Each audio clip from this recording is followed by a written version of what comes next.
జగన్మోహన్ రెడ్డి గారు press meet పెట్టిన తర్వాత తగుదునమ్మా అనుకొని కొన్ని బ్యాచ్లు దిగుతాయి అని అనుకున్నాను, దిగాయి. అలాగే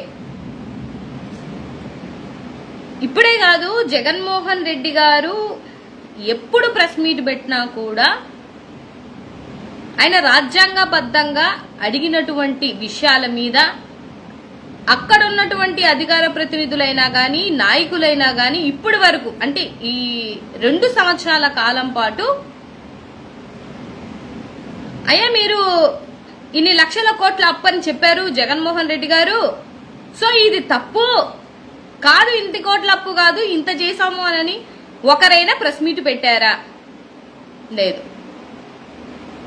పోనీ మెడికల్ కాలేజ్ విషయంలో ఆయన మాట్లాడినప్పుడు అప్పుడు ఏమన్నా కాదు, మేము మా కబ్జాదారులకి లేకపోతే 17 మెడికల్ కాలేజీలు ప్రైవేటు వ్యక్తులకు అప్పచెప్తామని అనుకున్నాము, లేకపోతే మేము టెండర్లు వేశాము, కానీ టెండర్లు వేసేటువంటి కంపెనీలకు కూడా అబద్ధమని తెలిసిపోయి పాపం వాళ్ళు కూడా ఆగిపోయారు. ఇట్లాంటివి ఏమైనా డిబేట్లు పెడతారా? పెట్టరు.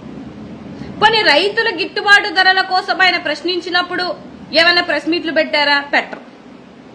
లేకపోతే ఆడబిడ్డకి ఇస్తానన్నటువంటి ఆడబిడ్డ నిధి కోసం గాని, యువతకి ఇస్తానన్న నిరుద్యోగ వృత్తి కోసం గాని, వీటన్నిటి మీద లేకపోతే వీళ్ళు ఇచ్చినటువంటి సూపర్ 6 మేనిఫెస్టో మీద ఆయన నిలదీసి నిగ్గదీసి రుజువులతో సహా స్క్రీన్ ప్రెజెన్స్ ఇచ్చి నెంబర్స్ తో సహా లెక్క కడితే ఒకరు ప్రెస్ మీట్లు పెట్టరు. హాఫ్ నాలెడ్జ్ అంటే సొగం మాటలు, ఆయన ఏదో చివర ఏదో మాట్లాడితే ఆ మాటలు పట్టుకొని తల్లి చెల్లి డిబేట్లకు వెళ్ళినా ఇదే పద్ధతి. ఇవాళ కూడా డిబేట్కి వెళ్ళాను నేను, అక్కడ కూడా ఇదే సబ్జెక్ట్ మాట్లాడట్లా. ఏ ఛానల్కి వెళ్ళండి సబ్జెక్ట్ మాట్లాడట్లా.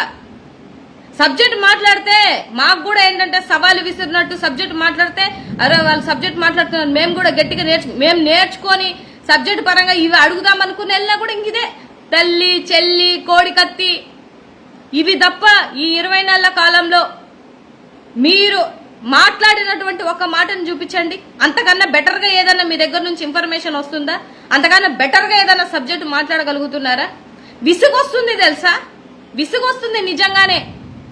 అంటే ఒక సబ్జెక్ట్ మీద మాట్లాడదామనే ఒక ఉద్దేశాలు ఉండవు, మాట్లాడలేరు. పొలోమని ఆ యాక్టర్లతోటి తీసుకొని వచ్చి మాట్లాడతాడు. ఎవడా సీమరాజగాడు, వాడేంది మాట్లాడేది జగన్మోహన్ రెడ్డి గారి కోసం? వాడికి ఏం అర్హత ఉందని మాట్లాడతాడు? వాడిని ఎట్ట మాట్లాడిస్తున్నారు మీరు సపోర్ట్ చేసి?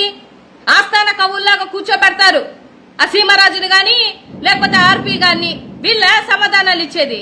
వాళ్ళకేం సంబంధం అని ఇస్తున్నారు? మీరేమో అక్కడేమో పార్టీ వాళ్ళని చెప్పేసి వాళ్ళకి ప్రొటెక్షన్. మళ్ళీ వాళ్ళు ఏమన్నా ఎమ్మెల్సీలా ఎంపీలా రాజ్యసభ మెంబర్లా?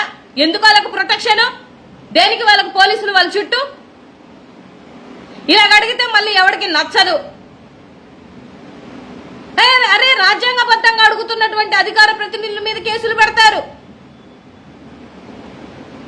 మరి మమ్మల్ని మా ఆడబిడ్డలు ఇప్పుడు నా మెసేజ్ల కింద రోజు నా పోస్ట్, అసలు నార్మల్ పోస్ట్ పెట్టినా కూడా పచ్చి బూతులు తిట్టుకొని పెడుతున్నారు. ఏం చెప్పాలా?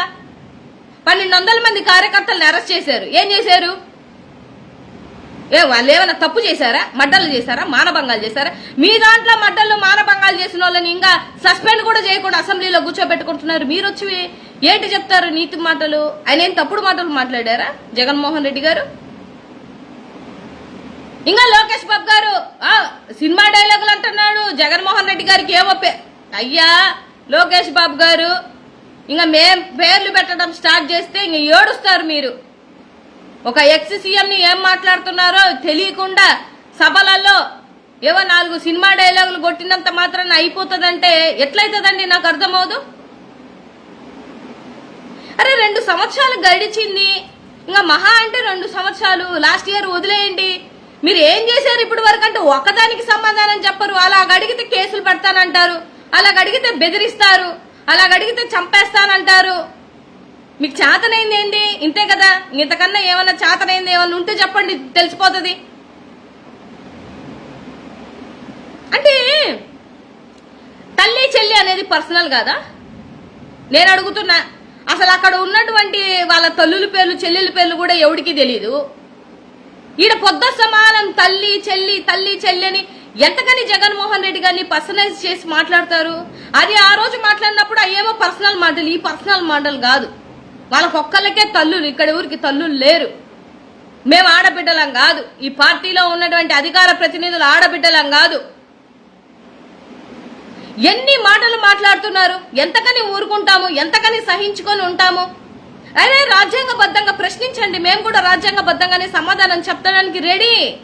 గంట కాదు, రోజు, ఒక రోజంతా డిబేట్ చేయమన్నా చేయడానికి మేము రెడీ. సబ్జెక్ట్ లేకుండా హాఫ్ నాలెడ్జ్ మాటలు అక్కడ కూర్చున్న ఛానళ్ళు అలాగే సపోర్ట్ చేస్తాయి, మాట్లాడే మాటలు అలాగే ఉంటాయి. ఎంత రెచ్చగొట్టి మాట్లాడతారు నాకు అర్థమవుదు. ఏం మాట్లాడారు జగన్మోహన్ రెడ్డి గారు? ఏం తప్పు ఉందని, ఏం తప్పుడు మాటలు, మీలాగా ఏం తప్పుడు మాటలు మాట్లాడారు జగన్మోహన్ రెడ్డి గారు? మరి జగన్మోహన్ రెడ్డి గారి పేరు మార్చేస్తానని మీరే అంటారు. జగన్మోహన్ రెడ్డి గారి యాక్టింగ్ బాగుందా, అవార్డు ఇవ్వాలని మీరే అంటారు. జగన్మోహన్ రెడ్డి గారి ఈ పార్టీ గొడ్డల పార్టీ అని మీరే అంటారు. మీరు గొడ్డల పార్టీ అంటే మేము వెనుపోటు పార్టీ అనలేమా? అనగలం. మీరు ఒక పేరు పెడితే మేము పేరు పెట్టలేమా? మేము పెట్టగలం. కానీ ఏడుస్తారు, పోక్ చేసుకుంటారు, తిరిగి మళ్ళీ ఏదన్నా అంటే లబోదిబ్బోమని ఏడుస్తారు. అరే మీకు మంచి నెంబర్ ఇచ్చారండి, రాష్ట్రంలో ఉన్నటువంటి ప్రజలు మీకు మంచి నెంబర్ ఇచ్చారు, మీరు మంచి పరిపాలన చేసి ఎందుకు అడుగుతారు? ఇప్పుడు రీసెంట్ గా కాక్రోచ్ పార్టీ అని చెప్పేసి ఒక యంగ్ వ్యక్తి ఒక పార్టీ పెట్టాడు. ఎందుకు పెట్టాడు? ఎందుకు పెట్టాల్సి వచ్చింది? దేనికి పెట్టాడు? ఇలా మీరు చేస్తే డెఫినెట్ గా వస్తుంది, యువత బయటికి రాకుండా ఏం ఉండదు. మీరు యువతకి చేసినంత ఏమంటారు అన్యాయం ఇంక ఈ ప్రపంచంలో ఏ పార్టీ చేసి ఉండదు. మీరు ఇలాగే మీ పరిపాలన ఇలాగుంటే కాక్రోచ్ పార్టీ లాంటి 100 పార్టీలు వస్తాయి, ఎందుకు రావు? అలాగే మేము మా పార్టీ తరపు నుంచి అసలు నవ్వాలో అడగాలో అర్థం అవ్వదు. అసలు ఈ రాష్ట్రంలో ఇంకొక పార్టీ ఉందా? రాష్ట్రంలో ఎవరికైనా కష్టం వస్తే అడిగేటువంటి పార్టీ ఇంకొకటి ఏదన్నా ఉందా?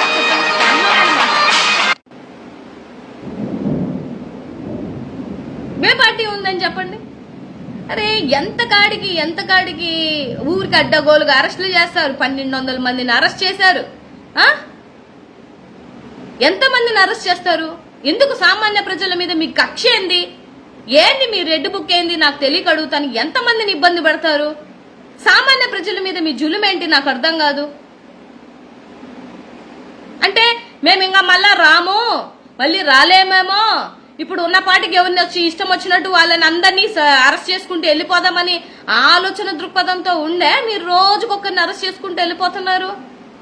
తప్పు చేసినోన్ని అరెస్ట్ చేశారంటే ఓకే ఫైన్, తప్పు చేయనోన్ని అరెస్ట్ చేస్తారు, కక్షపూరితంగా అరెస్టులు చేసుకుంటారు, వెళ్ళిపోయి 3rd డిగ్రీలు ఇస్తారు. ఓ జర్నలిస్టులే, ఓ సామాన్య కార్యకర్తలని లేదు, లేకపోతే ఓ ఎమ్మెల్యే లేదు, ఒక ఎంపీ లేదు, ఒక ఎక్స్-ఎమ్మెల్యే లేదు, ఒక ఎక్స్ మినిస్టర్ అని లేదు, వెళ్ళిపోయి బాంబులు దాడులు చేస్తారు, వెళ్ళిపోయి ఇళ్ల మీద బాంబులు అగ్ని బాంబులు వేసేస్తారు. ఇవన్నీ మరి ఏంటిది? ఇది రౌడీ రాజకీయం కాదా? దీన్ని అంటారా రౌడీ రాజకీయం అని చెప్పేసి చెప్పాలా? మరి మాట్లాడతారు కదా, పెద్ద మాటలు మాట్లాడతారు, పెద్ద స్పీచ్లు ఇచ్చి మాట్లాడతారు, అడ్డగోలుగా ఎవరితో పడితే వాళ్ళతో మాట్లాడిస్తారు. ఏం అర్హత ఉందని? ఆర్పీ గారు వాడు ఎవడసలు జగన్మోహన్ రెడ్డి గారి కోసం మాట్లాడేంత అర్హత ఉందా వాడికి? అట్టంటోడితో మాట్లాడిస్తున్నారు. మరి మిమ్మల్ని ఏమనాలి? నీతి మాటలు మాత్రం చాలా బ్రహ్మాండంగా చెప్తారు. ఇవాళ జగన్మోహన్ రెడ్డి కాదయ్యా, ఇవాళ జూనియర్ ఎన్టీఆర్ వాళ్ళ అమ్మగారిని తిట్టినప్పుడు ఆడిపోయారయ్యా మీరంతా. ఎక్కడికి వెళ్ళారు మీరంతా?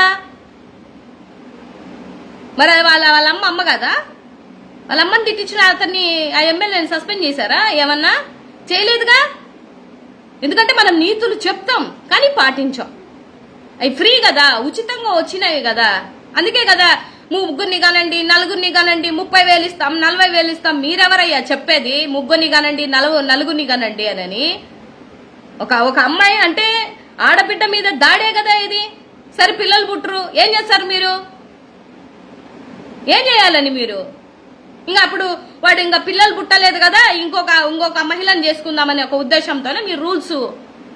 అది ఆడబిడ్డకు ఉన్నటువంటి స్వేచ్ఛ, వాళ్ళ ఫైనాన్షియల్ డిసిప్లిన్ మీద, వాళ్ళ ఫైనాన్షియల్ యొక్క ఆర్థిక వ్యవస్థ మీద ఆధారపడి ఉంటది. ఎంతమంది బిడ్డల్ని కనాలన్నా కనకూడదా అని మీ ఉచిత సలహాలు ఎవడు ఇక్కడ తీసుకోడు. 4 కోట్ల మంది 5 కోట్ల మంది జనాభాలో ఒక 2.5 కోట్ల మంది మహిళలు ఉన్నారు కదా. మరి వాళ్ళు డబ్బులు ఇస్తారు, మీరు కనగలుగుతారా? ఆ మహిళలందరూ డబ్బులు ఇస్తారు, తిరిగి మీకు 1 రూపాయి వేసుకున్నా వచ్చుద్దిగా. ఎందుకు ఒక ఆడబిడ్డని ఎంతకని హననం చేస్తారు? ఇస్తానన్న 1500 ఇవ్వరు, ఆడబిడ్డకి ఇస్తానన్న 1500 ఇవ్వరు. పైపెచ్చు మళ్ళీ ఇలాంటి ఉచిత సలహాలు. ఎవడికి కావాలి ఉచిత సలహాలు? ఎవడడిగాడు మిమ్మల్ని? ఇస్తానన్న పథకానికి 1500 గతి లేదు, కానీ ఈయనంట కంటేనంట 30,000 ఇస్తారంట, 40,000 ఇస్తారంట. ఎందుకు? దేనికి? రాష్ట్రంలో ఉన్నటువంటి ప్రజలకైనా మహిళలకైనా అర్థమైపోదా? ఇంత ఘోరమా? ఒక సబ్జెక్ట్ మాట్లాడరు. సబ్జెక్ట్ మాట్లాడదామన్నా కూడా ఎవడన్నా వచ్చి ఇప్పుడు మమ్మల్ని అడిగారు అనుకో సబ్జెక్ట్ పరంగా, గంటైనా వింటాను నేను. అయ్యలే తల్లి చెల్లి కోడికత్తి గొడ్డలి పోటు ఆ పోటు. మరి మీ పోట్లో మీ వెన్నుపోటు కోసం ఏం చెప్పాలా? రామారావు గారే చెప్పారు. వెన్నుపోటు కోసం రామారావు గారే చెప్పారు. ఆయన వీడియోలు చూడండి వెళ్ళి అందరూ వచ్చి. మళ్ళీ ఏదో పెద్ద పెద్ద మనుషుల్లాగా ఈడికొచ్చి నీతి మాటలు అందరూ మాట్లాడతారు. ఒక్కడి దగ్గర సబ్జెక్ట్ ఉండదు, ఒక్కడి దగ్గర నాలెడ్జ్ ఉండదు. సబ్జెక్ట్ పరంగా నేను 4 క్వశ్చన్లు వేస్తాను, చెప్పేటువంటి ధైర్యం ఉందా ఎవరికైనా? ఎంత అప్పు చేశారు ఇప్పుడు వరకు చెప్పమనండి. పోనీ జగన్మోహన్ రెడ్డి గారు ఎంత అప్పు చేశారు ఇప్పుడు వరకు చెప్పమనండి. ఆడబిడ్డ నిధి ఇచ్చారా? యువతకి నిరుద్యోగ భృతి ఇచ్చారా? రేపో మాపో ఆర్టీసీని కూడా ప్రైవేటీకరణ చేయడానికి రెడీ అయిపోయారు. 17 మెడికల్ కాలేజీలకే నామం పెట్టేశారు. రైతు భరోసా ఇచ్చింది లేదు, సచ్చింది లేదు. ఇంకా ఏందయ్యా మీరు చేసింది? ఆ మేనిఫెస్టోలో అట్లీస్ట్ ఆ మేనిఫెస్టో నన్ను వెళ్ళి చదువుకోండి, మీరు ఏమి ఇచ్చారు. ఆ కళ్ళబుల్లి అబద్ధాలు ఆడే కదా వచ్చారు.